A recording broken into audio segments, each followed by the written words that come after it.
이번 강의에서 중국 고대의 역사학을 다룹니다. 먼저 중국 고대의 개념과 시대적 특징을 설명한 후에 중국 고대의 역사학 발전 과정을 설명하겠습니다. 중국 고대는 크게 선진시대와 진화시대로 나뉩니다. 선진시대는 중국 역사에서 최초로 통일한 진나라 이전의 시대라는 뜻입니다. 진나라가 최초로 통일했으니 통일되기 전 분열의 시대였다는 뜻도 포함되고 있습니다. 선진시대는 음나라와 그 이전의 시대, 서주시대, 동주시대로 나눌 수 있습니다. 20세기 초중반의 은나라의 마지막 수도원녀가 발굴되어 은나라가 실제 존재했던 왕조였음이 증명되기 전까지 역사학자들은 육가사상에서 이상적인 시대라고 묘사했던 하현주, 즉 중국에서 하상주라 불리던 시대 중 일부는 전설의 시대라고 생각했었습니다. 은어의 발굴과 갑골문 덕분에 은나라가 실제했음이 입증된 거죠. 우리나라에도 알려진 동북공정 이후에 중국 본토의 공산당 정권이 하상주단대 공정이란 작업을 진행했습니다. 중국의 역사가 오래되었음을 강조하고 우리나라의 단궁처럼 중국의 시조인 황제가 실존 인물이었으며 그가 제위하던 시대가 전설이 아닌 실제 존재한 시대였음을 입증하려고 했습니다. 그래서 많은 유적을 발굴했습니다. 그 결과 하나라가 실존했다고 주장했고 현재 중국 학계의 정설이 되었습니다. 국내 학자들은 찬성과 반대가 엇갈립니다. 서주시대는 은나라의 속국이었던 주나라의 무왕, 이름은 희발입니다. 이 음나라를 멸망시킨 후 정통 왕조로 부상했습니다. 주나라는 은나라의 지배를 받던 나라들로부터 종주권을 인정받고 왕족과 공신들을 각지에 분봉하여 보냈습니다. 어떤 학자들은 이들이 분봉된 지역에 가서 정착하는 일종의 군사시민 정책이었다고 보기도 합니다. 주나라는 수도인 허경, 종주라고도 부릅니다. 와 동방을 통치하기 위해 현재의 낙양에 설치한 제2수도인 성주를 중심으로 한 지역을 직할 영토로 지배하고 나머지 지역은 제후들이 다스렸습니다. 서주시대는 주요왕이 왕후 신씨 폐립의 반바람 친정인 신나라 군주가 견웅을 끌어들인 공격에서 패하여 철회되고 수도 호경이 견웅에 약탈된 후에 망했습니다. 이때까지를 서주시대라고 합니다. 신나라와 다른 제후들이 폐위된 태자 의구를 주나라 왕으로 옹립했습니다. 의구는 견웅이 차지한 수도 호경 대신 제2수도인 성주, 즉 나급탈 수도로 정했습니다. 이때부터 동주라고 부릅니다. 동주시대는 춘추시대와 전국시대로 나눕니다. 서주시대의 주나라 왕이 넓은 직할지를 통치하고 강한 군사력을 배경으로 제후들 위해 군림했습니다. 주나라 왕이 일족이나 신하들에게 땅을 떼어주고 제후로 봉했으며 제후들을 죽일 수 있을 정도로 강력한 권력을 행사했습니다. 주의 이왕은 기나라 제후의 모함을 믿고 강태공의 후손인 제나라 애공을 팽이라는 형벌로 죽인 후 동생 정을 제나라 군주로 옹립했습니다. 그가 곧 호공입니다. 팽은 가마솥에 기름이나 물을 넣어 끓인 후 사람을 솥에 넣어 삶아 죽이는 잔인한 형벌입니다. 그러나 동주시대의 주나라 왕은 제후들을 통제하지 못하고 수도 나급 주변만 통치하는 유명무실한 존재로 전락했습니다. 그래서 제후들끼리 세력 경쟁을 벌이며 영토를 확장하고 힘센 제후가 약한 제후들 위에 군림하였습니다. 이 과정에서 진나라가 중국을 통일합니다. 그래서 유명무실한 주나라 왕이 있었던 동주시대라는 표현보다 일반적으로 춘추시대와 전국시대라고 표기합니다. 춘추시대와 전국시대는 모두 책 이름을 따와 만든 시대 명칭입니다. 현대 중국 학계에서 해당 시대의 대표적인 역사책 이름을 따서 시대 명칭으로 사용하는 추세입니다. 춘추는 공자가 노나라의 공문서를 편집한 편연체 역사책입니다. 전국시대, 전국은 지은이가 알려지지 않은 전국책에서 따온 용어입니다. 춘추시대는 주평왕이 동천한 후 진이 3분 될 때까지의 기간을 가리킵니다. 춘추시대의 명칭이 된 춘추는 노나라의 편연체 사서 연대기이며 기원전 722년부터 기원전 481년까지 기록하였습니다. 그러나 일반적으로 평왕이 기원전 770년 나급에 선도했을 때부터 삼진, 즉 조, 위, 한 이 진나라를 실질적으로 삼분한 기원전 453년 혹은 주열왕이 승인한 기원전 403년까지 춘추시대로 봅니다. 춘추시대는 주왕실의 권위가 떨어지고 제후국들이 독립하여 각 축을 벌였습니다. 춘추 초기 200여 개의 제후국이 10여 개의 대국으로 통합되었습니다. 이를 춘추 12열국이라고 하며 노, 위, 진, 정, 조, 채, 연, 제, 진, 송, 초, 진 12국을 가리킵니다. 춘추시대는 일제국가에서 영협국가로 변화했던 시대였습니다. 춘추시대 초기에는 주의 수도 나급 부근에 있었던 정의 장공식이 강대하여 제후들 위에 군림했으나 곧 송에게 그 지위를 빼앗겼습니다. 그러나 춘추중기의 제황룡이 제후를 규합하여 초에 대항하며 맹주가 되어 세자가 된 이후 진, 문공, 초장왕이 패권을 장악하였습니다. 이처럼 패권을 장악한 나라 혹은 군주를 춘추표라고 합니다. 제황룡, 진, 문공, 초장영 이외의 두 사람 혹은 군주는 학설에 따라 달라진 목공과 송양공을 포함시키거나 오음녀와 월부천을 포함하기도 합니다. 춘추시대는 남방의 강국 초의 북진을 방어하기 위해 제 혹은 진이 황하, 유열의 제후를 연합하여 대항하는 남북항쟁의 판도가 일반적이었습니다. 진과 초의 남북 대결 때문에 양자에 낀 소국들의 고통이 커지자 송의 대부 화원과 향술이 각각 기원전 579년과 기원전 546년 미구영회의를 주도하여 진나라와 초나라의 휴전, 즉 양자의 군사협약, 공물의 이동, 사신의 왕래 보장 등을 약속했으나 평화와 휴전은 오래 지속되지 않았습니다. 각 제후국의 내부 사정을 보면 하극상이 일반적이었습니다. 춘추 중기 이후 공실, 즉 제후의 가문이 몰락하고 유력한 경대로의 가문이 국가의 권력을 찬탈하였습니다. 진의육경인지, 조, 위, 한, 범, 중앙육가가 진공실을 무력화시키고 서로 항쟁하다 제, 조, 위, 한 사가가 살아남았고 최후로 조, 위, 한 삼가가 결국 진을 분할하였습니다. 제는 전씨가 공실 영씨, 즉 강성과 국씨, 최씨, 경씨, 관씨, 포씨 등을 제거하고 군주 자리를 차지하였습니다. 노는 삼환이 군주들을 무력화시키고 권력을 장악하였습니다. 삼환은 한때 양호 등 가신의 반란으로 지위가 흔들리기도 하였습니다. 이처럼 정치적인 다툼을 거쳐 세습 지배층은 일부 찬탈자를 제외하고 대부분 몰락하였습니다. 대신 사계층이 대두하여 전국시대 사인으로 불리며 정치적으로 두각을 나타냈습니다. 춘추시대 외교 질서는 회맹을 중심으로 이루어졌습니다. 회맹은 회와 맹의 합성어입니다. 회는 장소와 시간을 정하여 특정 사안을 정해 의논한 모임을 뜻합니다. 맹은 각국의 군주들이 모여 토론하고 합의한 맹약을 뜻합니다. 일반적으로 양자를 합해 회맹이라 합니다. 회맹에는 제, 진, 초 등 대국의 군주가 맹주가 되고 소국들이 참여하였습니다. 회맹의 조약은 쌍무적이고 대등했으며 참여한 나라들이 지켜야 했습니다. 이념적으로 존왕양위를 명분으로 주왕의 존재를 인정하였습니다. 패주가 주왕의 존재와 권위를 인정하였고 제후들의 협의를 통한 기범 도출하였습니다. 그리고 합의사항을 관철하기 위해 황천, 상신, 성조 등 신의 이름으로 보증하는 의식은 거행하였습니다. 기원전 651년 기구의 해명에서는 제, 노, 송, 위, 정, 허, 조가 참여하여 가족 질서와 효경, 적서 관계를 확립하고 불효자를 처벌하며 혈연 질서의 기본임 효제를 강제하였습니다.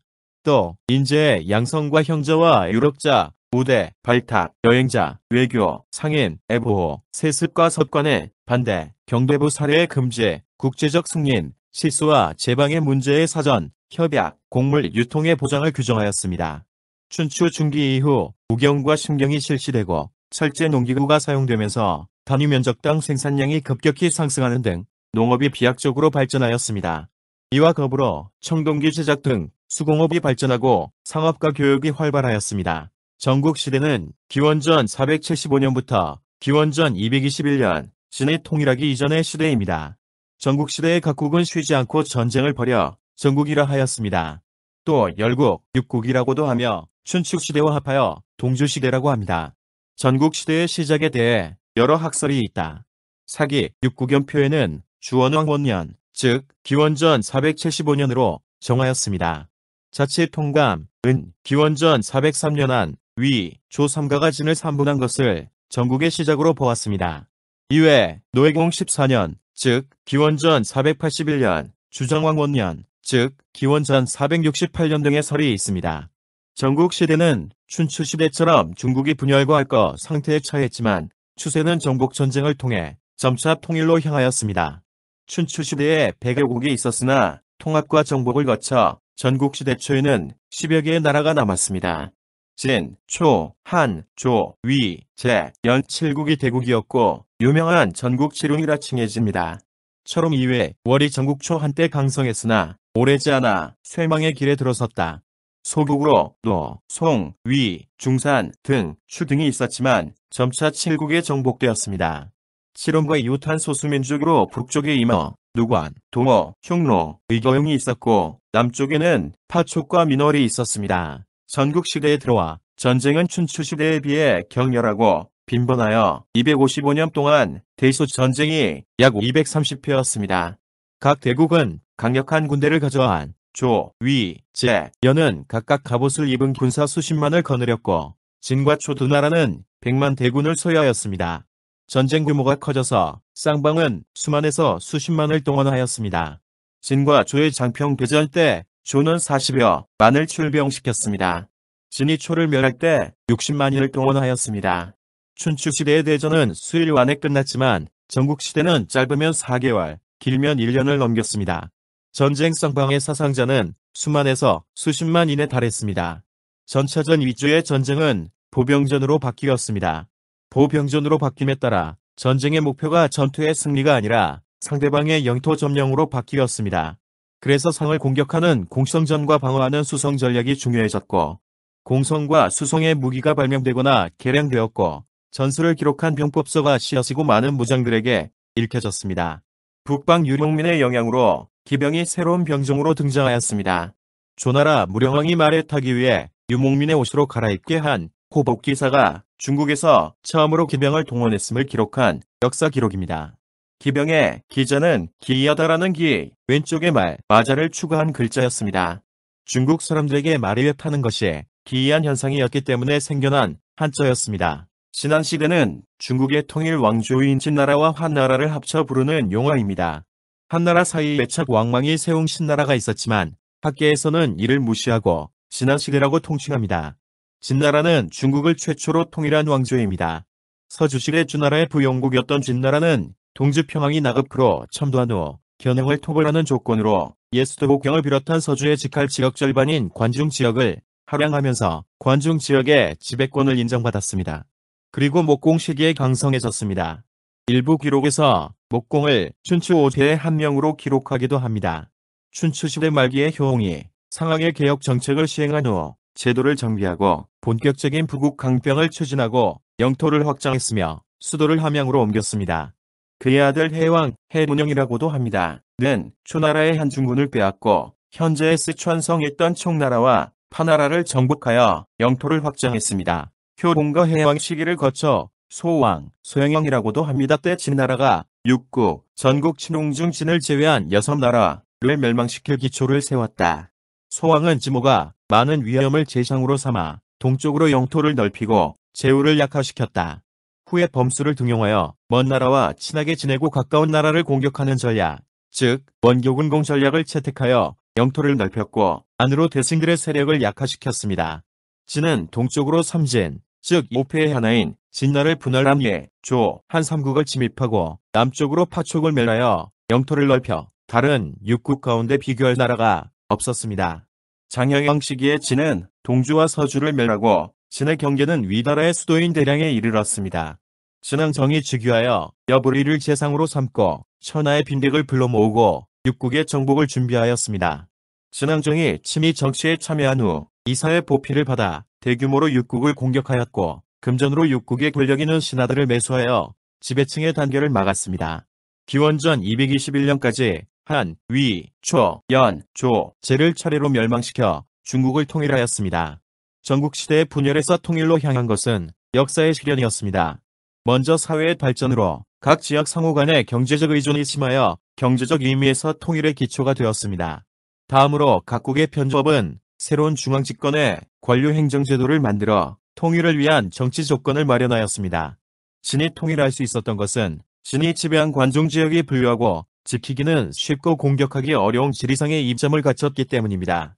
동시에 진이 병법은 더욱 철저하고 성공적이었으며 경제가 발달하고 정치는 깨끗하였으며 내부 갈등도 비교적 적었습니다. 진왕정은 중국을 통일한 후 황제라는 칭호를 정하고 시황제로 자칭하였습니다. 시황제는 첫 번째 황제라는 뜻입니다. 시황제 후배 자손이 대대로 이어받아 제국을 영원히 전하기를 원했습니다. 그리고 진과 과인, 조 등 황제가 독점하는 용어를 정하였습니다. 시황제는 통일 이후 전국을 군과 현으로 편성한 군현지배 체제를 실시하였습니다. 또 시황제는 도령형, 문자, 즉 대전, 소전, 화퇴, 발령전, 수레의 폭등을 통일하였습니다. 시황제는 사상의 통제를 위해 진해 사사와 농경, 전복, 의학, 법률에 대한 책을 제외한 다른 나라, 육국의 사서와 제자백가의 책을 불사르게 하고 유성 등을 탄압하였습니다. 이를 분석행류라고 합니다. 시황제는 기원전 215년 장군목념에게 30만 대군을 이끌고 북방의 강력한 유목국가 흉노를 공격하라고 명령했습니다. 몽현이 흉노를 격파하고 오르도스를 점령하고 다음에 유승에서 북쪽으로 진격하여 음산이남에 이르는 지역에 34연을 설치하고 황하를 따라 수비시설을 만들었습니다. 시황제는 기원전 213년 장성을 쌓았습니다. 또 남방의 민월, 남월, 서구를 공격하여 영토를 확대하였습니다. 시황제는 대규모 토목 공사를 벌여 장성뿐만 아니라 함양의 아방궁을 만들었으며 높이 100m, 둘레 2km에 달하는 자신의 무덤인 여산린과 병마용뱅을 건설하였습니다. 또 순행을 위해 칩도를 닦고 함양에서 북변 장성으로 이어지는 직도를 건설하였습니다. 이러한 대규모 토목 공사에 100여만 인의 대규모 인력이 동원되었습니다. 시황제가 죽은 후에 조보와 이사가 정변을 일으켜 호회를 세우고 왕자와 공주를 살육했으며 장군 몽염과 시황제의 장자 부서도 죽였습니다. 이세 황제가 시황제보다 엄격하게 법을 집행하고 폭정을 저질러 기원전 209년에 일어난 진승, 오강의 난 이후 전국에서 대규모 반증 봉기가 일어났습니다. 시황제 사후 농민 반란과 구육국 세력의 반란으로 다시 분열되었다가 기원전 207년 유랑이 수도 함양을 점령하면서 망하였습니다. 진해 통치는 오래되지 못했지만 진해 중요한 제도, 특히 황제지배 체제, 군현지배 체제, 관료제도, 통일제국의 운영형리, 편호제민체제라는 정치 시스템이 이후 2000여 년의 역사에 계속 영향력을 주었습니다. 또 진해 뒤를 이은 한나라는 진나라와 시황제를 비난했지만 진해 제도를 그대로 이어받아 제국을 통치하였습니다. 또 진해 강역은 중국 역대 왕조의 기본적인 영토였으며 중국의 지배 영역으로 개선되었습니다. 유방의 초안 전쟁에서 서초 대왕 황후를 물리친 후 중국을 통일하고 수도를 장안에 정하고 세운 왕조입니다. 모두 13인 혹은 14인 유자영을 포함할 경우에 황제가 존재하였으며 214년 동안 존속했습니다. 한고조 유방은 제후왕의 독립을 인정하는 군국제, 쌍괴제라고도 합니다. 를 실시했으나 최영한신 양왕팽월, 회람왕영포, 한영신, 연왕로관 등 이성제왕을 제거하고 유씨 일족을 제후왕에 봉하였습니다. 그리고 공신들과 이성제왕을 세우지 말도록 하는 백마의 맹약을 맺었습니다. 고조가 죽은 후 권력을 잡은 여세우는 8년 동안 백성과 휴식하는 정책을 실시하고 농경을 장려하였으며 가혹한 법령을 없앴습니다. 이로 인해 사회가 비교적 안정되고 경제 생산도 점차 회복되었습니다. 문제와 경제 39년 동안 경제는 현저히 발전하고 안정된 번영을 누렸습니다. 이를 문경지치라고 합니다. 이때 지배층은 황노학을 정치의 기본 이념으로 삼아 무위의 방침으로 다스렸습니다. 경제 시기에 5초 7국의 난을 평정하여 제후왕국의 세력을 약화시키고 중앙정부의 권력을 강화시켰습니다. 전한의 전성기는 무제 시기였습니다. 무제는 흉노를 여러 차례 공격하여 승리를 거두고 하서사군을 개척하였습니다. 또 민월, 남월, 고조선을 멸망시켜 영토를 확대하고 남월 땅에 국군, 고조선의 땅에 사군을 두어 영토를 확장했습니다. 무제는 유학을 장려하여 기원전 124년 태학을 세우고 경학박사와 50인의 박사제자원을 두었습니다. 오수전을 발행하고 소금과 철을 전미하였으며 기운수법과 평준법을 실시하여 물자 수송과 물가 안정을 도모하였습니다. 그러나 흉노 정벌을 비롯한 대외원정과 삼인, 장성축조 등으로 재정이 부족하자 상인 출신인 상홍양과 공견, 동곽함양 등을 기용하여 재정 수입 확대를 꾀하여 염찰 전매를 실시하였지만 백성들의 고통도 커졌습니다. 말년에 신임했던 강충이 태자유고를 모함하여 유거가 군대를 동원하여 강충을 제거한 무고의 화가 일어났습니다. 이에 충격을 받은 무제는 팽창 정책을 중지하고 가장 어린 르굴릉을 후계자로 삼았습니다. 무제 사후 곽광이 소재를 도와 염철 전매를 폐지하고 백성과 휴식을 하는 정책을 취하였다. 소재의 뒤를 이어치기 위한 선제 시기의 흉노의 호환의 아선우가 항복하는 등 중흥하였으나 원제, 성제, 애제, 평제 시기에 쇠퇴하였습니다. 관리와 시주 등의 토지 겸경이 진행되어 대토지 소유가 증가하였고 관리들이 부패하였고 외척이 권력을 장악하였습니다. 외척 왕망은 1세의 유자영을 옹립하고 섭정의 명의로 섭황제가 되었다가 기원전 8년에 정식으로 자립하여 황제로 즉위하니 전하는 망하였습니다. 왕망이 세운 신나라는 전한의 외척 왕망이 세운 단명한 왕조입니다. 수도는 성안이며 왕망 일개에 그쳤습니다. 왕망은 전한 말 대토지 소유와 농민의 몰락을 막고 전한 시대에 중앙집권적인 국가와 자영수농민 위주의 경제체제를 부활하려고 하였습니다. 그러나 왕망의 개혁 정책은 호족들의 반발과 혐실과 대내외의 실정, 관료들의 개혁 실천 의지 부족과 탐호, 부패 등이 겹쳐 실패하였습니다. 신나라 말기 군웅할 거의 혼란을 수습한 나라가 전한의 종실이자 남양군의 호족인 유수가 세운 후원입니다. 모두 14인의 황제가 재위하였으며 195년간 존속하였습니다. 수도는 낙영입니다. 광무제의 이후 명제, 장제, 화제가 유학을 정리하고 예교 질서를 확립하여 문치에 주력하였습니다. 후한 중기 이후 어린 황제들이 즉위하면서 외척이 권력을 장악하였습니다. 황제들이 성인이 된 후 황관들의 도움으로 외척을 제거한 후 황관들이 권력을 장악하는 일이 반복되었습니다. 환관의 전횡에 분노한 태학생들과 관료들이 결탁하여 환관 세력을 견제하였습니다. 양자가 충돌하여 두 차례에 걸친 당고에 하라는 정부연이 발생했습니다. 후한 시대의 지방의 호족 세력이 부상하였고 대토지 소유는 더욱 확대되었습니다. 게다가 환관과 외척의 발호야 정치적 불안정, 매관 매직과 지방관의 수탈로 백성들은 고향을 떠나 유민이 되었습니다. 장각이 도교를 창시하고 유민을 수습하여 세력을 확대한 후 184년 봉기하였습니다. 이를 황건적의 난이라고 합니다. 황건의 난과 군운할거의 혼란을 거쳐 화북 지방을 통일한 조조가 정권을 장악하고 조조의 아들 조비가 마지막 황제 헌제의 선양을 받아 위나라를 세우면서 망하였습니다. 이 강의가 중국 고대사를 설명하는 강의가 아니기 때문에 중국 서학사와 관련된 특징만 간단히 살펴봅니다. 인류의 역사를 선사시대와 역사시대로 나눕니다. 가장 중요한 가분 기준이 문자입니다. 일반적으로 문자가 발명되어 문자로 기록한 시대를 역사시대, 그렇지 못한 시대를 선사시대로 구분합니다. 중국의 문자를 한자라고 부릅니다. 이 한자는 은나라의 수도 은어에서 발견돼 갑골문에서 유래되었다는 설명이 정설입니다. 그러나 은어가 위치한 현재의 허난성, 안양시의 중국 문자박물관의 전시 사진과 탁본을 보면 갑골문과 다른 문자가 중국 각지에 있었습니다. 물론 이 문자 또는 부호를 현재 해독할 수 없기 때문에 한자처럼 표의 문자인지 아니면 표온 문자인지조차 알 수 없습니다. 이런 문자 또는 부호가 아닌 갑골 문자만 설명하겠습니다. 갑골 문자는 거북의 등에 불을 달군 꼬챙이 등으로 충격을 주면 그 충격 때문에 거북의 껍질에 금이 생깁니다. 은나라의 군주와 신하들이 그 금의 모양을 보고 점을 쳤습니다. 그 모양에서 한자의 원형인 갑골 문자가 만들어졌다는 것이 정설입니다. 중국뿐만 아니라 이집트와 그리스 등 많은 나라에서 지배층의 신탁, 즉 신의 뜻에 따라 통치하였습니다. 이를 신정정치라고 합니다. 고대 이집트와 중국 등 여러 나라에서는 이러한 신탁 의식을 거행하면서 신의 뜻을 기록하기 위해 문자를 만들었습니다.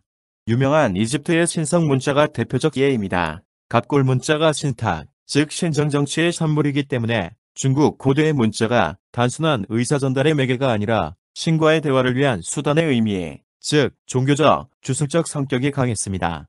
전설에 따르면 창일이 문자를 만들었을 때 하늘에서 곡식이 비처럼 내리고 귀가 밤에 곡하였다라고 합니다. 3세기경 고유가 귀신이 밤에 곡하였다는 구절은 귀가 사람 때문에 문서로 탄핵당할 것을 두려워했기 때문에 곡한 것이다라고 풀이했습니다.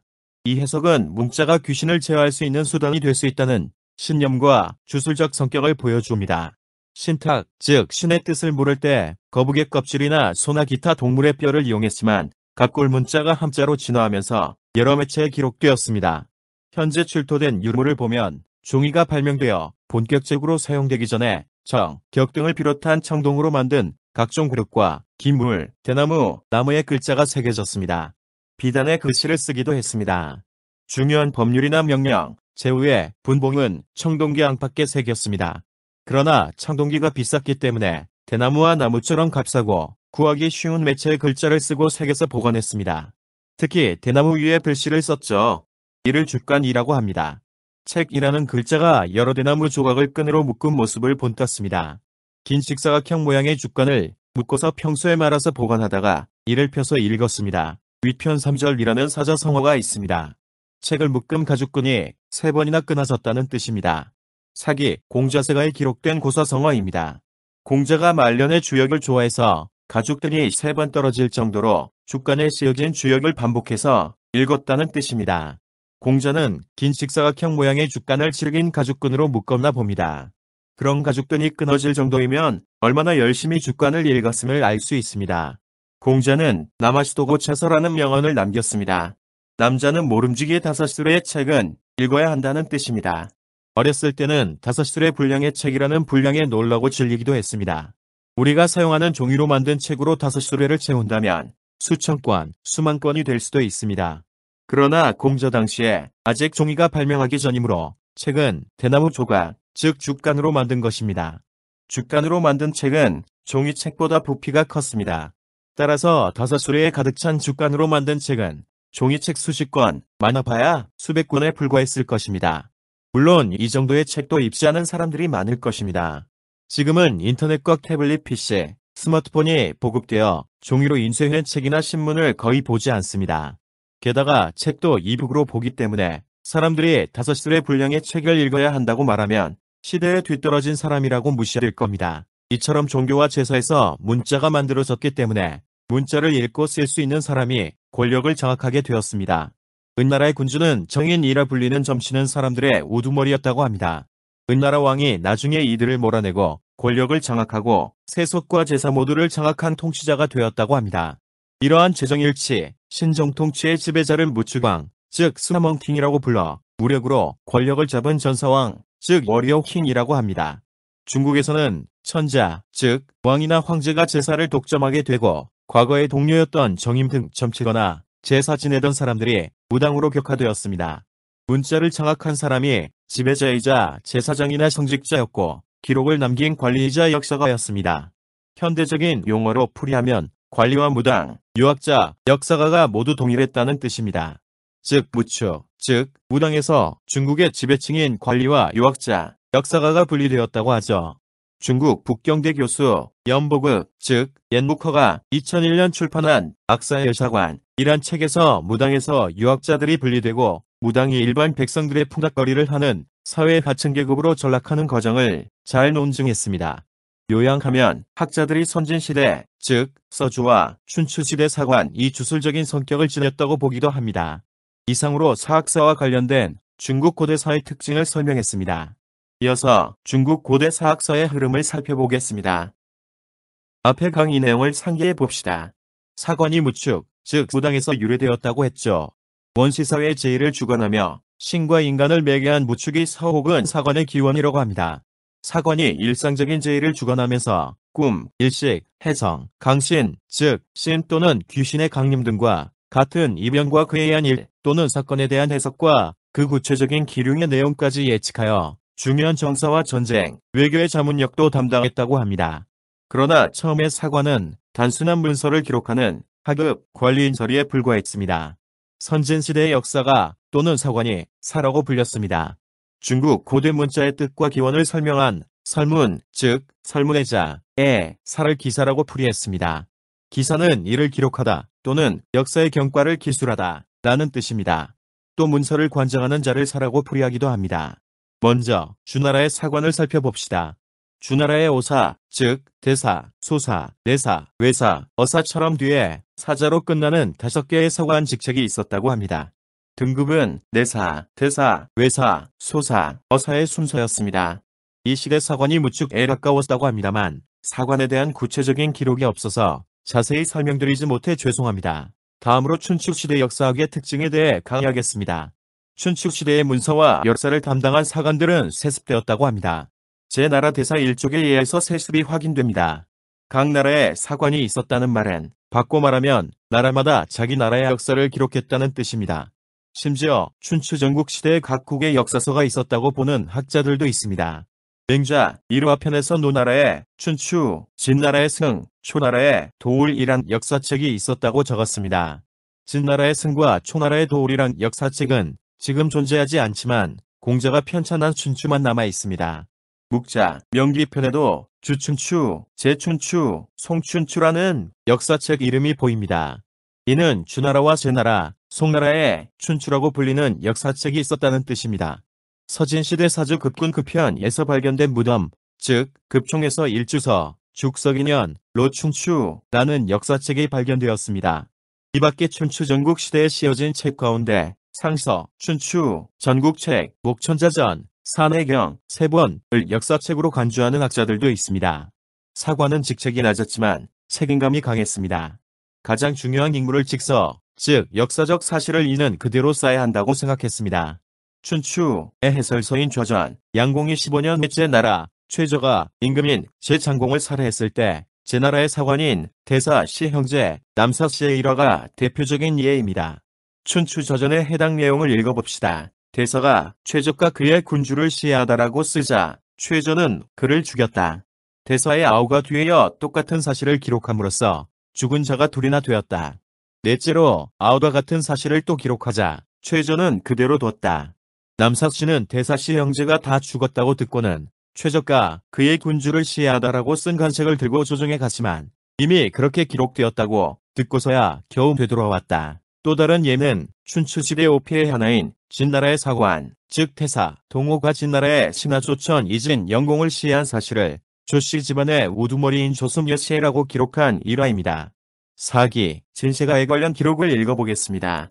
14년, 영공이 성장하자 생활이 사치스럽고 심하게 착취하여 담벽에까지 채색으로 장식할 정도였다.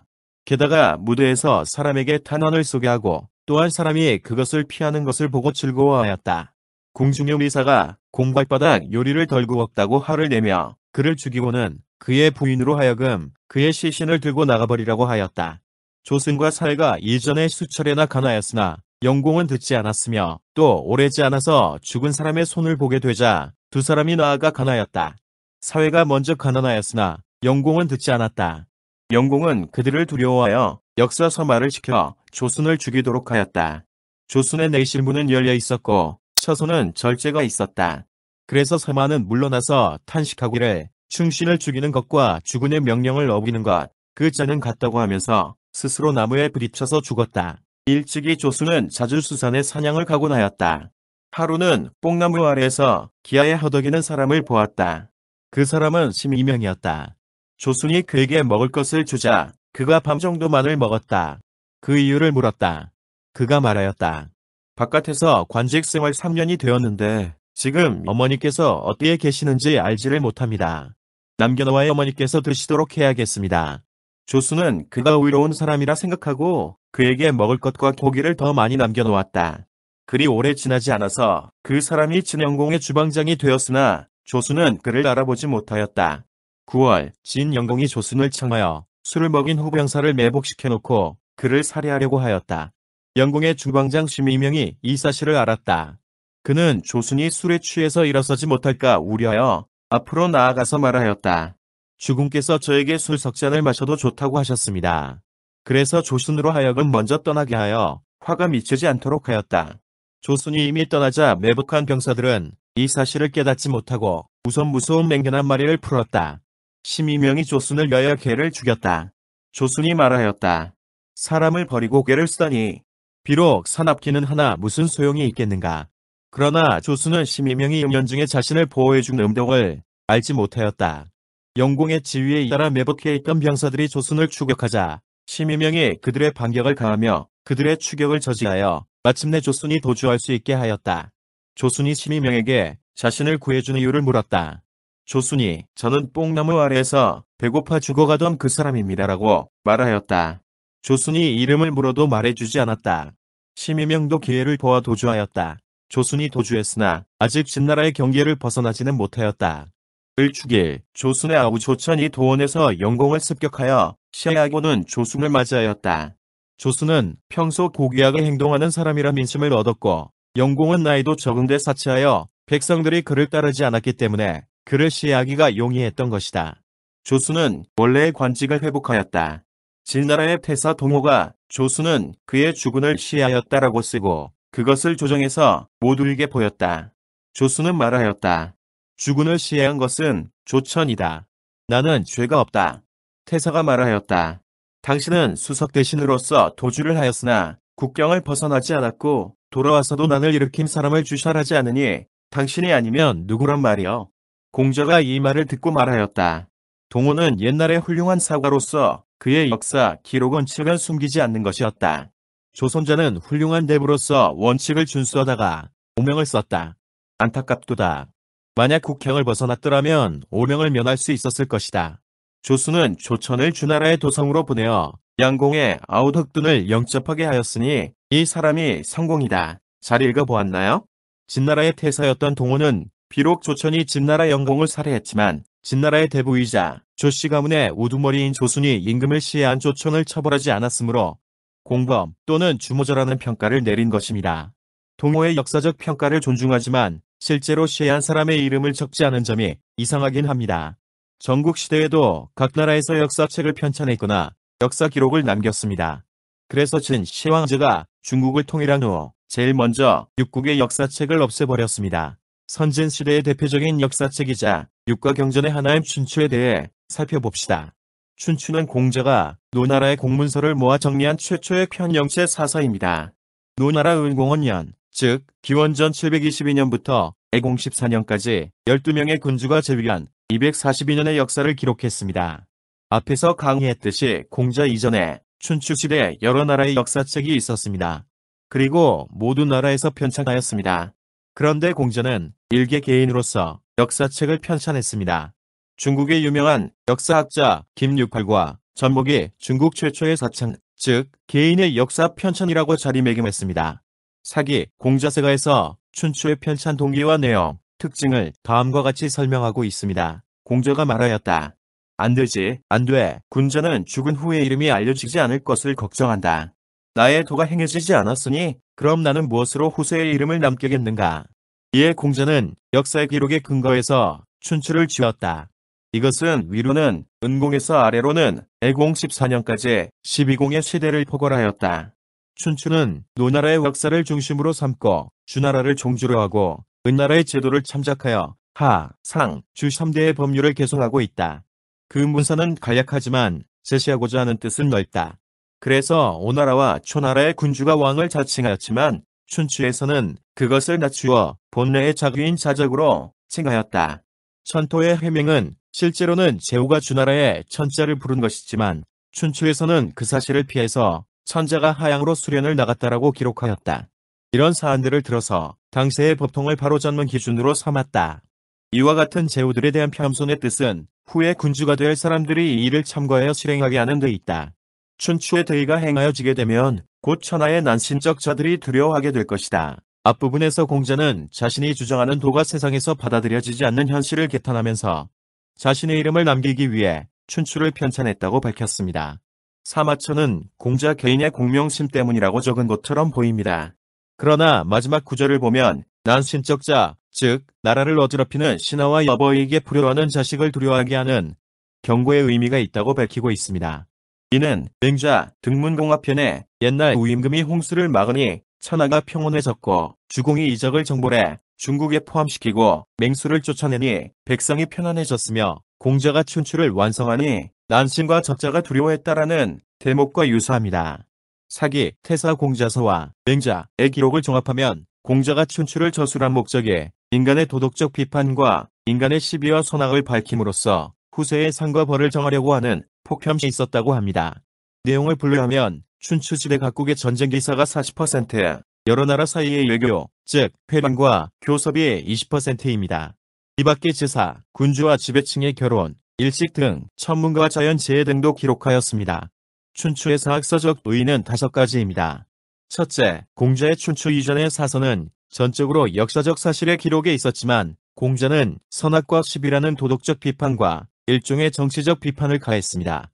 둘째, 이전의 사관의 역사 편찬이 개인의 역사 편찬으로 바뀌었습니다.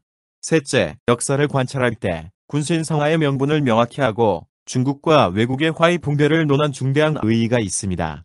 넷째, 역사, 즉 사람과 사건의 비판에 공평하고 엄정해야 함을 말하였습니다. 다섯째, 춘추의 저술이 당시와 후세의 난신적자에게 일대 경종을 주었습니다. 춘추의 내용을 읽어보면서 춘추의 특징을 살펴봅시다. 은공은 양봄, 왕의 정월. 3월 임공은 주나라의 알보와 멸에서 회랭하다. 여름 5월 정백 이당을 엄땅에서 싸워 이기다. 가을 7월 천왕이 제인 홀열통에 해홍과 중제의 장의 용품을 보내오다. 9월 송나라 사람들과 숙에서 회랭하다. 겨울 12월 제102오다. 공자, 익사가 세상을 떠나다. 여러분이 들은 부분은 춘추의 첫 부분인 은공언령 기사입니다. 어떤가요? 무슨 내용인지 이해가 나요? 여러분들은 춘추시대 나라 이름과 인명, 지명을 잘 알지 못하기 때문에 무슨 내용인지 모를 겁니다. 그런데 이러한 기본 지식을 안다고 해도 무슨 뜻인지 해석할 수 없습니다. 예컨대 노나라 은공이 주나라의 알보와 멸에서 회맹하다라고 기사를 봅시다. 회맹은 회와 맹의 합성어입니다. 회는 춘추시대의 여러 제후국의 군주들이 어떤 곳에서 모이는 행위입니다. 지금의 국가정상회담이라고 할 수 있죠. 맹은 국가정상들의 외교회담이 끝나고 발표하는 공동성명입니다. 두 나라 또는 셋 이상의 나라가 지켜야 할 국제조약을 담고 있습니다. 제나라 환공이 초나라의 북진을 저지한 후 규부의 제후들을 모아 맺은 규부의 회명이 가장 유명합니다. 회명이란 용어에서 노나라 은공과 주나라 금주의부가 만나서 중요한 조약을 맺었음을 눈치챌 수 있습니다. 그런데 두 나라가 어떤 조약을 맺었거나 어떤 규정을 정했는지 본문의 내용만으로 알 수 없습니다. 공자 익사의 사망기사도 마찬가지입니다. 익사라는 사람이 얼마나 중요한 사람이기에 역사책에 사망기사를 실었을까요? 이에 대한 설명이 없으면 독자가 알기 어렵습니다. 은공언령 기사에서 알 수 있듯이 춘추의 원문은 너무나 간단합니다. 이것이 춘추의 특징인데 후세 사람들은 공자가 짧은 문장에 숨은 뜻을 숨겨놨다고 봅니다.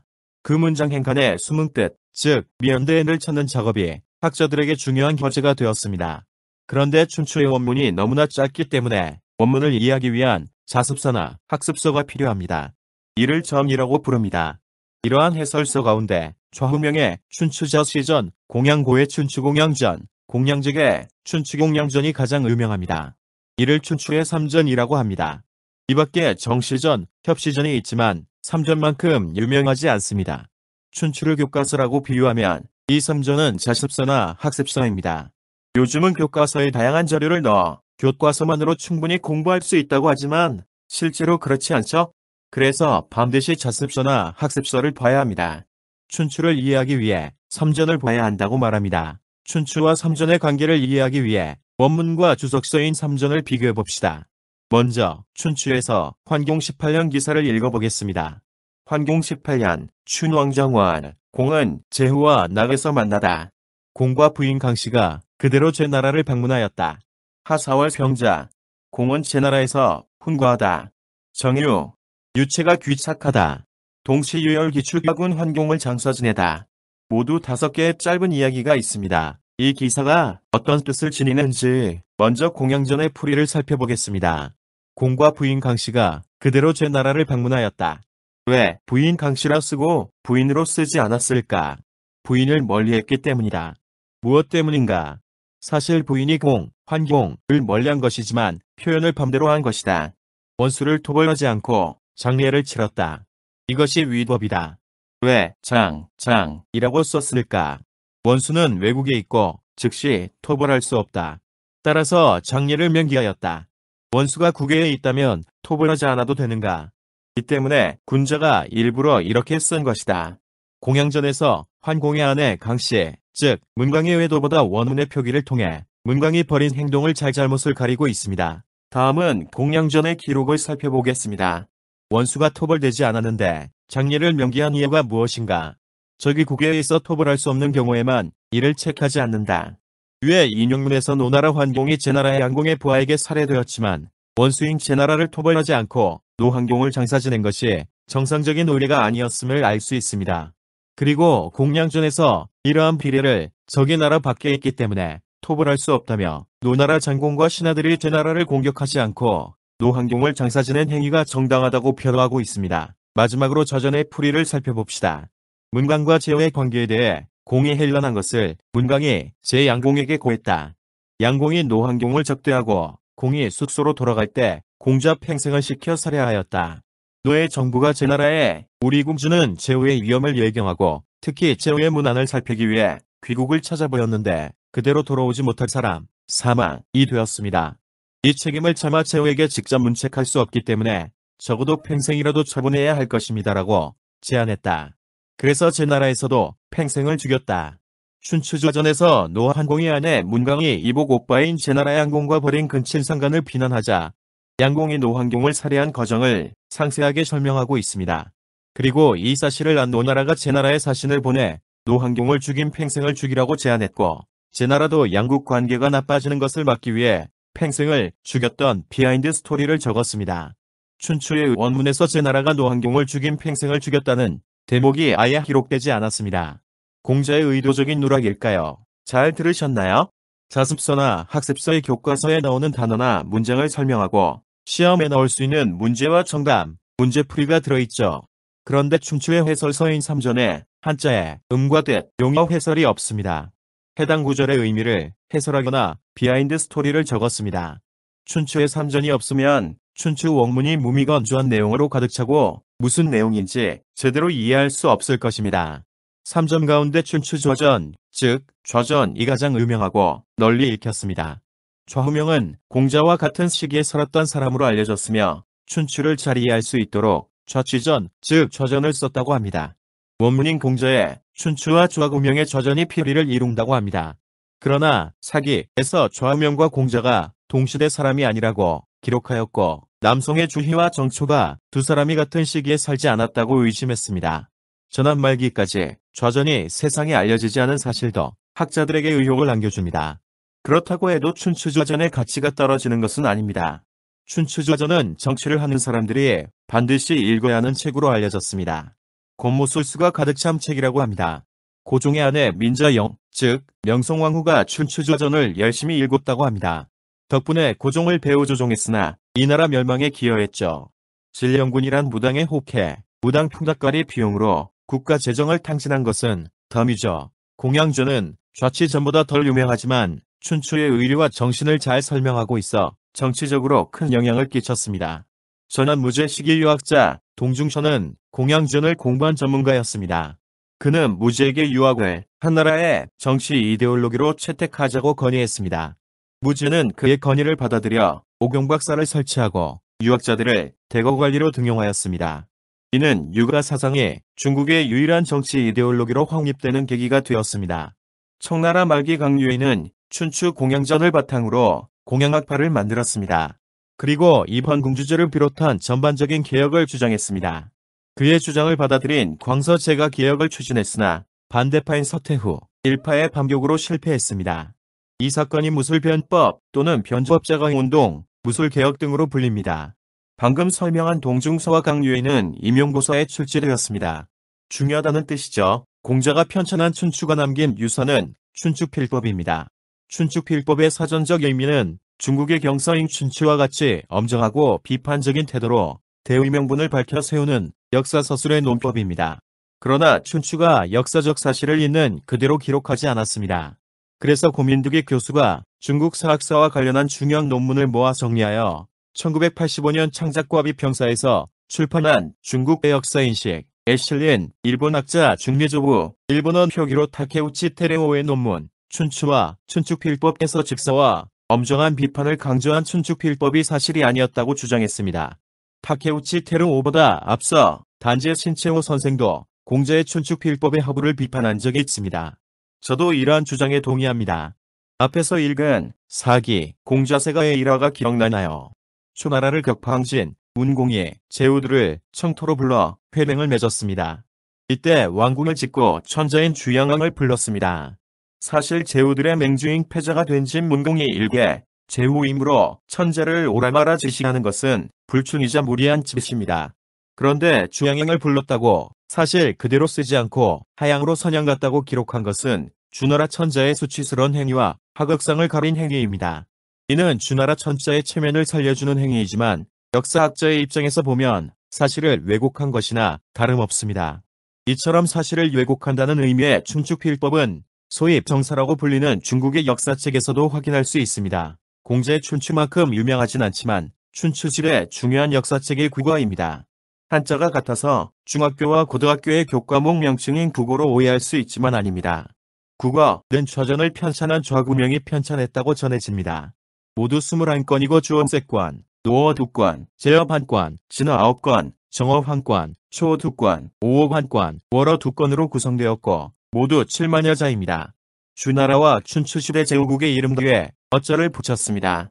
가장 오래된 기사는 주모광이 대융을 정벌했던 기사이며 가장 늦은 기록은 한, 조, 위 3가가 지백을 멸망시킨 이야기입니다. 서주말기와 춘추시대 서주 및 각 국의 사실을 기록하고 있으며 특히 춘추시대 각국의 역사를 비교적 상세히 기록했습니다. 국어는 각국의 정치와 군사, 외교 활동뿐만 아니라 각국의 지배층의 언론과 이해관계도 기록했습니다. 각 나라별로 역사를 기록하고 이를 모아놓은 최초의 서서라는 점에서 사학사적 의의가 있습니다. 국어의 편찬 방식을 본받아 245년간 각 나라별로 외교와 전쟁을 다룬 기록이 전국책입니다. 저자는 알려져 있지 않고 전한의 학자이자 관리인 유행이 기록을 정리했습니다. 그는 황실의 도서관에서 책들을 열람하고 정리하다가 국책, 국사, 사어, 단장, 장어, 수서 등 전국시대 외교전술을 전문적으로 연구한 종행대의 작품인 육정을 모아놓은 중정국책서를 발견하고 국별자 8편 등 자료를 정리하고 편집하여 전국책이라는 책 이름을 붙였습니다. 그가 붙인 이름이 지금까지 사용됩니다. 사마천의 사기는 이 전국책에서 상당히 많은 내용을 발췌했습니다. 사기의 전국시대는 전국책에서 따왔다고 해도 과언이 아닙니다. 전국책에서 가장 오래된 기사는 지백이 기원전 490년 범실을 멸한 이야기이고 가장 늦은 기사는 기원전 221년 고점리가 죽이라는 악기로 진시황제를 쳐서 죽이려는 고사입니다. 연대상 위로는 춘추와 이어지고 아래로는 진나라의 통일로 연결됩니다. 모두 33건이며 모두 15만 자, 497편으로 구성되어 있습니다. 동주, 서주, 진, 초, 제, 조, 위, 한, 연, 송, 위, 중산 12국의 책론입니다. 동주책 1권, 서주책 1권, 진책 5권, 제책 6권, 초책 4권, 조책 4권, 위책 4권, 한책 3권, 연책 3권, 성의책 1권, 중산책 1권으로 구성되었습니다. 후한시대 학자, 고유가 전국책에 주석을 붙였습니다. 그러나 학자와 관리들이 이 책을 읽지도 관심을 기울이지 않아 북송시대의 11편이 사라졌습니다. 북송시대 진공이 새로 33권을 보충했고 남송시대 요근과 포표가 진공의 판본에 주석을 붙였습니다. 원대 오사도가 교정한 것이 현재 전해지는 판본입니다. 전국시대 6국을 정복하고 처음으로 중국을 통일한 시황제가 전국시대 각국의 역사서를 사르고 진나라의 사서만 남겼습니다. 통일국가를 완성한 후 진나라의 정통을 확립하기 위해 불가피한 조치였지만 다른 나라의 기록이 사라진 점이 아쉽습니다. 진나라에도 역사를 기록한 사관이 있었습니다. 통일 이전, 즉 춘추 전국시대 진나라의 저사, 어사 등 사관이 있었습니다. 어사는 주하사라고도 불렸습니다. 이 밖에 문서를 관장하는 벼슬도 있었습니다. 예컨대 관리들의 감찰을 맡은 삼공의 하나인 어사대부관의 어타중승이 책과 문서원 관장하였습니다. 학자들은 이 어사중승이 기록을 맡았다고 해석하기도 합니다. 봉상에 속한 퇴사령이 청문과 영법을 관장하였습니다. 진나라의 역사서에 진기, 주사, 편량기가 있었습니다. 진기는 춘추 전국시대 진나라의 역사를 기록한 책입니다. 주사는 진나라의 대신의 상주와 명산에 새긴 비문을 모아놓은 책입니다. 한서 예민지의 책 이름만 남아 있습니다. 편량기는 대사기라고도 합니다.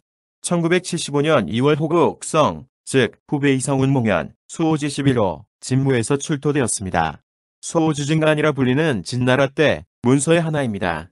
수호지 진가는 엽서, 어서, 진률 18종, 효율, 진율 잡초, 법률 잡문, 봉진식, 위리지도, 일서갑정, 일서을종 등 10편입니다. 특히 진율 18종이 공관된 후 진나라의 법률과 관제, 지방행정제도의 연구가 활발해졌습니다. 편연기는 전국시대 진소왕 원년부터 시황제 3년, 즉 기원전 306년부터 기원전 217년까지 진의 통일 과정과 성읍 점령 등을 포함한 진나라 전체의 역사와 진나라가 옛 초나라의 수도 영에 설치한 남군의 역사와 주요 사건을 기록했습니다. 먼저 전한시대의 역사학 특징을 살펴보겠습니다. 역사의 기록이란 측면에서 가장 중요한 사건이 기거주 제도입니다. 전한무제 때에는 궁중에 기거주가 있었습니다. 이는 조선시대 사관과 사초에 해당하며 황제마다 황제의 언행과 주요 사건을 기록하는 전통의 시작이었습니다. 신나라 때 주라우샤를 설치했습니다. 전한시대 사관으로 대사와 태사령이 있었습니다. 고대 사관은 천사에 속하는 성역과 인사에 속하는 문사를 모두 관장하였습니다. 사마천은 청관을 관장한 태사령이었으며 역사 편찬 임무를 맡고 있어 이 또한 고대 사관과 연관의 임무였다고 합니다. 그러나 사마천 사후세 사령이 역사 편찬에서 배제되었고 국영 가운데 태상에 속하며 청문과 전복을 관장하였습니다. 후한시대의 사관과 연관이 분리되었고 전문적으로 저술에만 종사하는 사관이 출현하였습니다. 궁중의 난대와 동관에서 사설을 편찬하고 교정하였습니다. 사관에 해당하는 벼슬이 난대형사입니다. 난대형사는 어자중승에 속하며 난대의 책과 지도 등을 교용하는 임무를 맡았습니다. 동관에서 역사 저작을 맡으며 난대형사는 난대여사로 바뀌어 법률과 재판을 담당하는 광직으로 바뀌었습니다. 이 밖에 여사가 있었습니다. 여사라는 용어가 시경, 북풍정리에 처음 출연하였습니다. 궁중에 여사가 있어 기록을 맡았습니다. 한무제 때의 여사는 기거주와 비슷한 임무였고 후한의 마황후도 명제를 위해 기거주를 편찬했다고 합니다. 사기는 전한 사마천이 편찬한 중국 최초의 기전체 통사입니다. 처음에 태사공서라고 명명하였으나 태사공기 또는 태사기라고 불렸습니다. 사마천의 자는 자장이었고 아버지 사마담은 전한무제 건원, 원봉영관의 태사령이 되어 문사와 천문, 달력을 관장하고 황실도서를 관리하여 고금의 통사를 편찬할 생각을 했으나 실현하지 못하였습니다. 따라서 사마담은 죽기 전에 아들 사마천에게 유지를 계승할 것을 부탁하였습니다. 사마천이 기원전 108년 아버지의 직책을 이어가다 기원전 104의 태초를계 제정에 참가한 후 비로소 사기 편찬을 시작하였습니다. 중간에 사마천이 흉노를 공격했던 이릉이 패하여 흉노에 항복하자 이릉을 반호했습니다. 그 죄로 남성의 생식기를 제거당하는 궁형이라는 형벌을 받았습니다. 남성의 생식기를 제거된 사람이 관리로 임명되면 환관이라고 불립니다. 황제나 왕은 다수의 후궁과 궁녀들을 소유했습니다.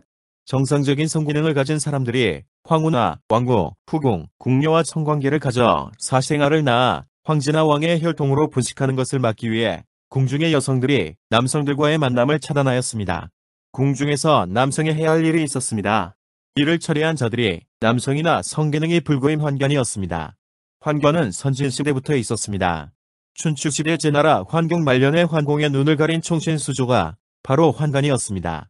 수조는 여가, 개방과 함께 국정을 어지럽혔고 환경이 죽은 후 계승 분쟁에 가담했습니다. 춘추 말기에 진나라 효공에게 상황을 소개시켜준 경감과 진시황제 서우이사와 함께 유언을 얻이고 호의를 이세항제로 옹립했다가 살해하고 황제가 되려고 했던 조고도 환관이었습니다. 무제는 궁중에서도 특히 밤에도 정사를 처리했기 때문에 밤에 무제의 거처에 드나들 수 있는 관리가 필요했습니다. 멀쩡한 남성이 궁중에 드나들 수 없었기 때문에 문서행정에 능하고 지식과 경험이 풍부한 환관이 필요했습니다. 그래서 멀쩡한 남성을 환관으로 만들어 이용했습니다. 사마천도 이러한 필요 때문에 강제로 환관이 된 것입니다. 한서 사마천 전에 사마천의 아내와 아들 이름을 기록하지 않았지만 후손이 있었다는 단서가 있었습니다. 선제때 외손주 형통후 양인조가 사기를 세상에 공개했습니다. 외손이란 표현을 보면 열하에 봉해진 양현조는 사마천의 딸이 어머니였습니다. 또 신나라 때 왕망이 사마천의 후손을 찾아 사통자에 봉했다는 대목이 있습니다. 이는 사마천에게도 아들이 있었고 솜자와 증손자가 대를 이었음을 암시합니다. 즉 사마천은 결혼한 후 최소 2명의 아들과 딸을 낳은 후 환관이 된 것입니다. 비슷한 예가 무제의 증손자 선제 장인 허광은입니다. 그는 죄를 지어 서양에 처해져야 했으나 궁형을 받아 환관이 된 후 환관만이 임명되는 벼슬인 환자승, 폭실색부에 임명되었습니다. 이때 역시 환관인 N정영장하가 그에게 아직 서민이었던 선제와 그의 딸을 결혼시키려고 권했습니다. 장하는 원래 무제의 태자인 유거의 부였으나 태자가 무고에 난 때 군대를 일으켰다가 패한 후에 그도 처벌을 받아 환관이 되었습니다. 원래 그가 선제의 사람됨을 알아보고 손녀와 결혼시키려고 했으나 당시 곽광의 부하였던 동생 장한세가 반대하여 포기했습니다. 여기에서 허광한과 장한 모두 아들 또는 딸이 있는 상태에서 강제로 생식기를 제거당한 후 환관이 되었음을 알 수 있습니다. 사마천이 임명된 중서령은 상사령과 같은 관직입니다. 상서령은 본래 황제의 문서를 외조의 승상이나 어사대부 등에게 전달하는 역할을 맡은 상서의 우두머리입니다. 상서는 처음에 단순한 문서 전달 업무를 맡았으나 후에 황제의 비서 역할을 맡아 직급은 낮지만 권력이 센 관직이었습니다. 무죄 사후 어린 소재 대신 국정을 처리한 곽광은 대사마 대장군이라는 군지휘관과 영상서사라는 상서 업무를 관장하는 직책을 겸했습니다. 이후 장군에 임명된 외척들도 모두 상서의 역할을 겸하는 영상서사 또는 녹상서사로서 재상의 권한을 행사했습니다. 전한시대의 상서령이나 상서에 임명된 환관을 중서령 또는 중상서라고 불렀습니다. 즉, 사마천이 성불고가 되었으나 권력의 중심에 섰던 것입니다. 중서령이 된 사마천은 일반인이 볼 수 없는 기밀 문서를 직접 볼 수 있었습니다. 그래서 관리들조차 알 수 없는 고급 정보도 접했을 겁니다. 이는 사기라는 역사서를 편찬하기 위해 필요한 자료를 모으는 데 큰 도움이 되었을 것입니다. 또 사기를 읽어보면 사마천이 중국 각지를 여행하여 사기에 기록된 곽해 같은 인물을 만나거나 열전에 기록된 인물의 고향을 방문하기도 했음을 알 수 있습니다. 아마도 환관으로서 황제의 명령을 받아 사신으로 지방에 파견되었기 때문에 가능했을 것입니다. 태서령이었으면 수도 장안에만 머물렀어야 했지만 환관이 된 후 사신으로 각지를 여행하고 기록과 현실을 대조하며 필요한 정보나 자료를 얻을 수 있는 기회를 얻은 것입니다. 역사책을 쓸 자료를 모을 기회를 얻었다고 해도 신체의 일부, 특히 남성의 상징인 생식기를 제거당한 것은 유쾌하지 않은 일입니다. 부모로부터 물려받은 몸은 온전히 보존하는 것이 효도의 하나라는 관념이 있었기 때문에 생식기의 제거는 불효에 해당합니다. 사마천은 이러한 수모를 감내하면서 10여 년의 노력을 거쳐 사기를 완성하였습니다. 사기는 전설상의 인물인 황제 등 5제부터 시작하여 전한무제까지 3000여 년을 다루었다. 태서공저서의 기록에 따르면 모두 130편이고 12번기와 10표, 8서, 30쇄가 70열전으로 구성되었으며 모두 52만 6,500자였습니다. 본기는 오제, 한나라, 음나라, 주나라, 진나라 등 중국의 역대 정통 황제와 왕조, 전한의 황제를 다루었습니다. 시간의 순서에 따라 황제의 언행과 정적, 주요 사건을 기록하였습니다. 그런데 본기에 실릴 자격이 없는 인물이 황후와 한고조 유방의 아내 황후 여씨, 즉 여태후였습니다. 이 두 명을 기록한 항우본기와 고우본기는 황제의 기록이 아니었기 때문에 역대 남성 역사가들의 비난을 받았습니다. 학자들은 사마천이 칭호가 아닌 실질적인 권력의 향방에 따라 본기 편입 여부를 결정했다고 보았습니다. 그래서 황제급의 권력을 행사한 항우와 여태후가 본기에 실렸다는 것입니다. 항우는 비록 제왕이 아니었지만 진나라의 수도 함양을 불태우고 3세 황제 자영을 살해한 후 스스로 서쪽 패왕이 되었고 왕과 열후를 분봉하는 등 잠시 황제의 권력을 행사했습니다. 사마천은 한때 황제의 권력을 행사하고 항고조 유방과 천하의 패권을 두고 다툰 항우를 황제급으로 간주하여 항우의 일대기를 본기에 편입시켰습니다. 항고조 유방의 아내 황후 여씨도 해제와 두 명의 소재 시기에 국정을 직접 처리하고 결정했습니다. 1990년대 발견된 상가산항견의 인연 율령에 고후 인연이라는 기년이 표기되었습니다. 고후 인연은 기원전 186년이며 해제의 아들인 소재 제2시기였습니다. 무제 이전에 영어가 없었고 문제인연처럼 황제 이름 뒤에 횟수를 붙이는 기년 표기법을 사용했습니다. 그래서 소제인연으로 표기했어야 했으나 국가의 법령인 율령에 고후 인연, 즉 여태후 인연이란 기년을 사용한 것은 실제로 당시에 여태후를 황제급으로 대우했다는 뜻입니다. 사마천이 고우본기를 만든 것은 아마도 당시 여태후의 기년을 사용한 관문서의 표기도 영향을 주었을 것입니다. 표는 표격 형식을 채용하여 간단히 세계, 인물, 역사적 사실을 나열하여 일목요연하게 시각적 효과를 냈습니다. 여기에는 세표와 열표, 각종 연표가 있습니다. 서는 조정의 전장제도, 청문, 지리, 예술, 경제 등을 다룬 분야서입니다. 예서, 악서, 율서, 역서, 청관서, 봉선서, 학어서 등 8서로 구성되었습니다. 봉선서는 한 무제가 태산에서 거행한 봉선을 다루었습니다. 봉선은 아무 천재나 황제가 거행하는 것이 아니라 특별히 성군만 치를 수 있는 특별한 행사였습니다. 전설상의 인물을 제외하면 진시황제에 이어 한 무제가 두 번째로 태산 봉선을 거행한 황제였습니다. 이후 당보종, 북송 진종 등 일부 황제만 거행했기 때문에 태산 봉선은 황제의 중요한 업적이었습니다. 이처럼 중요했기 때문에 사마천이 특별히 봉선서를 만들었습니다. 또 사마천의 아버지 사마담이 태산 봉선 의리에 직접 참여하지 못하여 상심하고 심지어 울분과 시리에 차 있었던 장면도 사마천 이봉선서를 만든 동기라고 할 수 있습니다. 하고서는 한 무제 시기 홍수 때문에 큰 공경을 당했던 현실 때문에 황하를 비롯한 강의 상태와 치수 문제를 다루었습니다. 세가는 춘추 전국시대 국가의 역사와 소와, 조참, 장량, 주발, 진평 등 개국 경신, 왕으로 봉해진 전한 황실들, 즉 제후왕들 가족의 전기를 기록했습니다. 세가에서 특이한 부분은 공자세가, 진섭세가, 외척세가입니다. 춘추 전국시대 사상가인 제자백가인 관중교 안영은 관한열전에 독가의 창시자 노자와 법가를 집대성한 한비자는 노자한비열전에 병가인 사마양자와 손자, 오기는 각각 사마양자 열전과 손자 오기 열전에 공자의 제자들은 중리제자 열전에 법가인 상황은 상군 열전에 합종책을 구사한 외교가 소진은 소진 열전에 육국의 단합을 막은 연행책을 벌인 장인은 장의 열전에 기록되었습니다. 제자 백가 가운데 유일하게 공자만 세가에 기록된 것은 사마담과 사마천 부자가 공자를 춘추시대 제후들과 동급으로 간주했음을 알 수 있습니다. 진서, 즉 진성은 중국 최초의 농민 봉기를 일으킨 인물입니다. 한때 진나라를 멸망시킬 뻔했고 그의 부하들이 조, 연, 위 등에서 독립하는 등 초원교체기에 중요한 역할을 했기 때문에 사마천이 특별히 제후급으로 대우되어 세가에 넣었습니다. 외척세가는 전한시대 외척의 정치에서 중요한 역할을 했음을 보여줍니다. 이후 외척의 기록은 세가가 아닌 열전으로 편성되었습니다. 열전은 장상, 공신 혹은 사회 각 계층의 대표적인 인물들의 전기, 한 사람의 전기도 있고 유림전이나 혹시전처럼 비슷한 성격의 인물들을 모아 기록한 전기도 있습니다.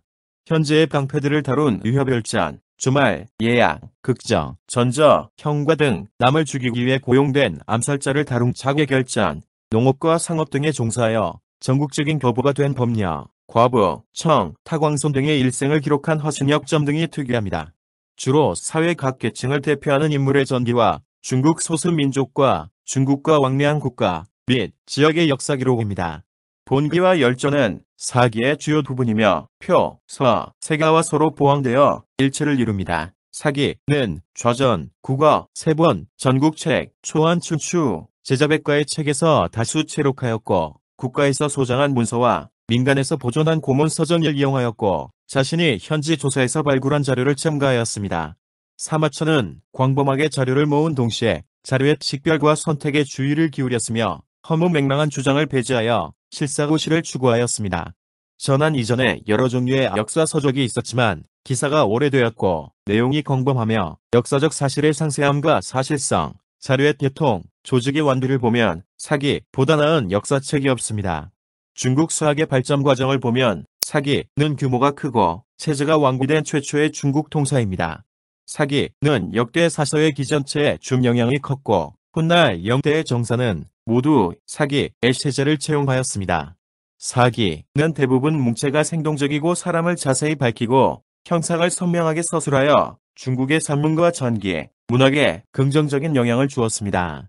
열전을 제외한 나머지는 다른 사서들의 체례를 본던 것입니다. 예컨대 봉기는 우봉기, 표는 주보, 서는 예경, 세가는 세가를 본떴습니다. 사기는 이러한 사학체제를 하나로 결집하여 하나의 체계, 즉 기전체를 창조했다는 점에서 사학사적 의의를 지닙니다. 사마천이 죽은 후에 사기를 잘하는 사람은 많지 않았습니다. 전한 선제 때 사마천의 외손 양염조가 그 책을 세상에 공표하여 이때부터 세상에 알려졌습니다. 후원시대에 누락이 있어서 반고는 한서 사마첨전에서 10편이 부족하다고 기록하였습니다. 삼국시대 위나라의 정하는 망신한 10편이 경제기, 무제기, 예서, 악서, 병서, 한흉일의 장상현표, 일제열전, 사망세가, 귀책열전, 북은열전이며 원제, 성제 시기에 저소손이 무제기와 사망세가, 귀책열전, 일자열전을 보충했다고 기록하였습니다. 장안의 주장에 대해 이의를 제기하는 사람도 있으나 이 책에 누락이 있음은 긍정할 수 있습니다. 현재의 판본 130편은 후인의 첨삭이 포함된 것입니다. 책의 보이는 저 선생은 는 저소손이 지은 것이며 문자는 조악하고 취할 가치가 없다고 평가됩니다. 이 밖에 풍상이 조서를 받아 속퇴사공서 10여 편을 편찬하였다. 많은 학자들이 사기를 연구했습니다. 20세기에 중국 각지에서 유격이 발굴되어 문자가 기록된 청동기, 죽간, 목감 등이 출토되면서 이러한 출토 문헌과 사기를 비교하여 연구할 수 있게 되었습니다. 학자들은 사기에 기록된 춘추시대와 관련된 기록이 정확한 반면 전국시대 기록 가운데 부정확한 부분이 많다는 사실을 발견했습니다. 진시황제가 육국의 역사책을 없애버렸기 때문에 참조할 기록이 없었기 때문입니다. 사기의 전국시대 기록 상당수가 전국책에서 인용했습니다. 그런데 전국책에서 구체적인 용도를 기록하지 않았습니다. 그래서 전국시대 기록이 많아도 구체적인 용도를 알 수 없는 사건이 너무 많습니다. 또 소진열전에 나열된 소진의 외교 활동은 그의 동생인 소대 등의 활동을 소진이 한 것처럼 잘못 기록되었다고 합니다. 소진이 활동했던 전국시대 초기에 아직 진나라가 중국을 통일할 정도로 강성하지 않았기 때문에 나머지 육국이 연합한 합종책이 통할 상황이 아니었기 때문에 학자들의 지적은 타당합니다. 후대에 많은 사람들이 사기의 주석을 달았습니다. 남조 송의 배인 이 서광의 사기음해를 기초로 육가 경전과 제자백가의 설을 흡수하고 옛 사람의 성과를 섭취하여 사기지폐 80군을 완성하였습니다. 사기지폐는 현존하는 가장 오래되고 원비된 구주입니다. 당나라의 사마정이 역사가들의 구주를 모아 사기책은 30권을 지었는데 주음겨석에 가 모두 중하며 새로운 견해를 많이 실었습니다. 당나라의 장수절이 사기정에 30권을 편찬하였는데 주석이 상세히 갖춰지고 우수했습니다. 이 세 주석을 사기 삼가주라고 합니다. 이 밖에 청나라의 양원승이 사기지에 을 지었고 책의 역사적, 사실, 고증에 치중하였습니다. 일본의 농촌자원이 사기외주고증을 편찬하여 각하의 주석과 고증 성과를 모아서 정리하였습니다. 수택이충은 또 사기외주고증교보를 편찬하여 사기외주고증을 보충하였습니다. 사기는 역사를 연구하는 학자들뿐만 아니라 지식인들이 반드시 읽어야 하는 역사책이었습니다. 그래서 많은 사람들이 사기를 읽었습니다. 중국의 문물을 받아들인 우리나라에서도 사기가 널리 읽혔습니다. 사기의 내용을 요약한 사창전선, 사창축선, 사기평림, 사내통, 사기영선, 은활자본과 목판본이 모두 확인되는 것으로 보아 조선시대에 광범위하게 유통되었던 것으로 추측됩니다. 특히 사기영선, 이호남, 영남, 관서, 가명에서 인쇄되어 널리 보급되었을 것이라고 합니다. 조선의 사대부들이 백문 혹은 거의 주석이 없는 사기 본을 선호하였으며 사기의 선정한 이해를 통해 역사란 과연 무엇이며 이를 진솔하게 서술하는 사가의 이상적인 경지가 무엇인가를 터득하려고 노력하였습니다. 현재 우리나라에서 여러 사람이 사기를 번역하였고 많은 사람들이 번역본 사기를 읽고 있습니다. 한서는 후현시대 반고가 전환과 신나라의 역사를 기록한 그 전체 사서입니다. 모두 100편, 120권이며 12기, 8표, 10제, 70열전으로 구성되었습니다. 원래 100편이었으나 후에 120권으로 나누었습니다. 작자 반고는 우루풍무릉형 사람으로 저는 맹견이며 반표의 아들입니다. 아버지 반표가 후전 65편을 지어 사기 애소편으로 삼았다. 광무제 건물 30년, 즉 54년 반표가 죽자 반고는 후전을 정리하기 시작했습니다. 반고는 후전이 부족하다고 여기고 후전을 기초로 하여 한서를 편찬하였습니다. 개인적으로 국서를 편찬한다고 고발되어 하염되었습니다. 아우단초가 글을 올려 이를 변호하여 풀려났습니다. 난대 영사가 되어진 종등과 함께 세조봉기를 편찬하였습니다. 이후 랑이 되어 비서를 개검하였습니다. 또 공신, 평림, 신시, 공손술 등 열전과 제기를 편찬하였습니다. 후한의 두 번째 황제인 명제가 이를 알고 아버지의 저작을 완성하도록 명령하였습니다. 반고는 20여 년에 걸친 끝에 한서를 완성하였습니다. 그는 89년 중허군에 임명되어 대장군 두원의 흉노 정보를 따라갔습니다. 후에 외척 두원이 제거되어 자살되자 그도 하옥되어 죽었습니다. 저 서에는 양도부, 백호통의 등이 있습니다. 후세 사람들이 그의 글을 정리하여 반난대집을 집보하였습니다. 반고가 92년에 죽을 때 8표와 천문지가 완성되지 않았습니다. 화제는 반고의 동생 여동생 반소에게 편찬을 명하였고 후에 반소에게 한서를 배운 마속종에게 완성하게 하였습니다. 사마표에 속한서 청문지에 따르면 마속종은 청문지를 지었습니다.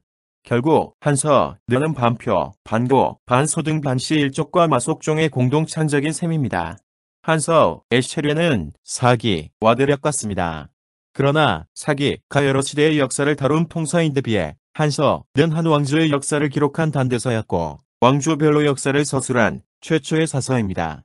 사기, 애봄기를 기로 줄였고 서를 지로 바꿨으며 세가를 없애고 전에 넣었습니다. 열전은 전으로 약칭하였습니다.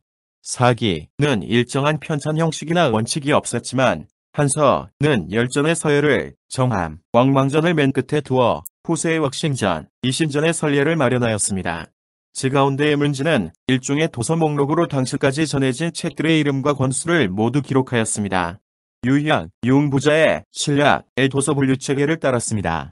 이러한 절회상의 변화는 후세기 전체 사서에 큰 영향을 주었습니다.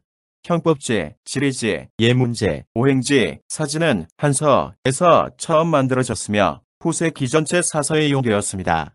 그리고 한서, 편찬 이후 한서처럼 한 왕조의 역사를 기록하는 것이 불문율이 되었습니다. 한서는 고금인표와 백관공경표를 처음으로 창조했습니다.